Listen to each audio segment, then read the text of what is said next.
Liquor కుంభకోణంలో తను arrest అవుతాడేమో అని చెప్పి ప్రెస్ విలేకరు అడిగిన ప్రశ్న రోజు ఉంది, గుర్తుందో ప్రతి ఒక్కరికి. ఆ రోజు వెన్నుపోటు దినోత్సవం, దానికి సరిపడా మళ్ళీ అర్థం కాదేమో అని చాలామందికి బిట్రేయల్ డే అని చెప్పి పేరు పెట్టి గాయబైపోయిన జగన్మోహన్ రెడ్డి.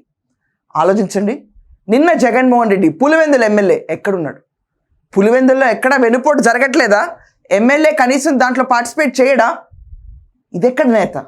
తను గెలిచిన 11 స్థానాల్లో ఉన్న ఎమ్మెల్యేల ప్రమాణ స్వీకారం చూడడానికి కూడా తను పనికి రాకుండా అసెంబ్లీ నుంచి తొందరగా బయటకు పారిపోవాలన్న సిచ్యువేషన్లో పారిపోయిన జగన్ వెన్నుపోటు దినోత్సవం అని చెప్పి జూన్ 4న జరిపిన సందర్భంలో వేర్ ఇస్ హీ?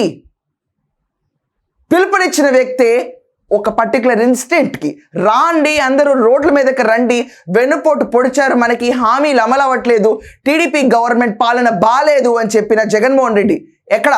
పిలిపిస్తే సరిపోతుందా? నోరుంటే పిలిస్తే సరిపోతుందా? ఒక నాయకుడు అనేవాడి లక్షణాలు ఎక్కడన్నా ఉన్నాయా జగన్మోహన్ రెడ్డికి? ఒక పార్టీకి ప్రెసిడెంటా? అర్హుడా? అసలు అర్హుడా?